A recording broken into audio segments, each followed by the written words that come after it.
अहिले काठे दुमलिङमा जहाँ त्यो बहिनीले तुइन तर्दाखेरिको जो भिडियो थियो त्यहाँ बनाइरहेका छन् र झर्का सम्बाङले के भनेका छन् अहिले चाहिँ काठे दुमलिङमा फेरि घट्टे खोला भनिरहनु भएको छ नि त। घट्टे खोला होइन, त्यो अलि तल पर्छ के, बताइदिएँ मैले तपाईँलाई। अनि हिजो मैले नै तपाईँको उद्घाटनका फोटो भिडियोहरू हालेर तिनीहरूलाई काटेर महाकालीको नाममा चन्दा अनि घट्टे खोलामा पुल भनेर भन्नु। काठे दुमलिङमा पुल हो, काठे दुमलिङमा। अझै सुन्नुहोस्, काठे दुमलिङमा पुल बनाउँदैछन् हर्क सम्पाङ। बिहानदेखि श्रमदान गरिरहेछन्। म त्यहाँको रिपोर्टिङ गरेर भिडियो हालौँ भनेर यो डाँडोमा आएको है। यहाँ त देखिरहेको छु ठुल्ठुला मिडियाहरूले हर्क सम्पाङले ठगे रे भन्नुभएको। म फेरि चाहिँ उहाँको मैले भने गलत कामको उहाँकै विरोध गर्छु, फेरि मतलब छैन। तर एउटा राष्ट्रिय पार्टीको संसदीय दलको नेता दार्चुलामा आएर हामीले उठाउँदै गरेका यी यहाँका घटनाहरूलाई एकदमै गहिरो तरिकाले सम्झेर काम गर्नुहुन्छ भने हामीले सेल्युट ठोक्नुपर्छ। हर्क सम्पाङले आजसम्म भनौँ जो बोले जो गर्छु भनेर भनेका छन् सेल्युट ठोक्छौँ है। धेरै धेरै गर्व छ उहाँप्रति। के भन्नुहुन्छ तपाईँहरू? गलत कामको होइन है, राम्रोको लागि। उहाँलाई माटो दुख्ने रहेछ, साँच्चीकै दुख्ने रहेछ नि। तपाईँहरू आउनु न यता। मैले देखेको पोहोर साल यो गतिशीलको माथि चाहिँ त्यो पिन गरिदिएको छु।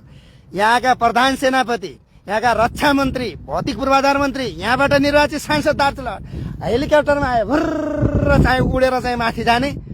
अनि हामीले कालो झण्डा देखाएका थियौँ, कालो झण्डा देखाएका थियौँ।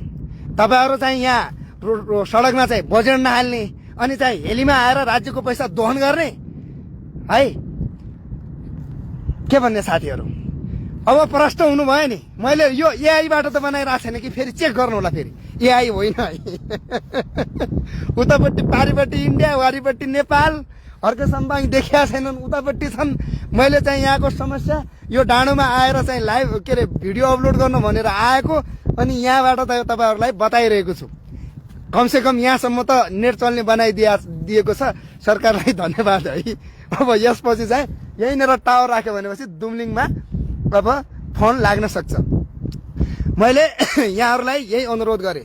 कस्तो लाग्यो नि साथीहरू? अब भीम उपाध्याय काका बाजे पनि हेरुन् है, लालीगुराँस के अरे त्यो पनि हेरोस्, नेपाल प्रेस पनि हेरोस्, अनलाइन पनि हेरोस्। तपाईँ जति पनि छौ नि आउनुहोस् हो। तपाईँहरूलाई स्वागत छ दार्चुलामा। म तपाईँहरू दार्चुलामा आउनुहुन्छ नि, म केही पनि माग्दैन, मेरो आफ्नै पैसामा आउँछु, तपाईँहरूको झोले बन्छु के। आउनुहोस्, आए भन्छु के, आउनुहोस् यता। दार्चुलामा स्वागत छ, यस्ता ठाउँहरूमा स्वागत छ है। अनि यस कारणले गर्दाखेरि म भन्न चाहन्छु के अरे अब भ्रमको पछि नलाग्नु होला। महाकाली नदीमा पनि पुल बनाउने कुरा छ। अहिले काठे दुमलिङमा जहाँ त्यो बहिनीले तुइन तर्दाखेरिको जो भिडियो थियो त्यहाँ बनाइरहेका छन् र यो चाहिँ राङतलसम्म मात्र यो बाटोमा गाडी चल्छ, त्यहाँ त्यसपछि हिँड्नुपर्छ। यहाँ पनि बन्छ। अहिले चाहिँ जो 2082-83मा के अरे सेनाको लागि सेनाले काम गरिरहेको बाटोमा 1 करोड सडकको ट्र्याक ओपन गर्न हालेको थियो है ओली सरकारले।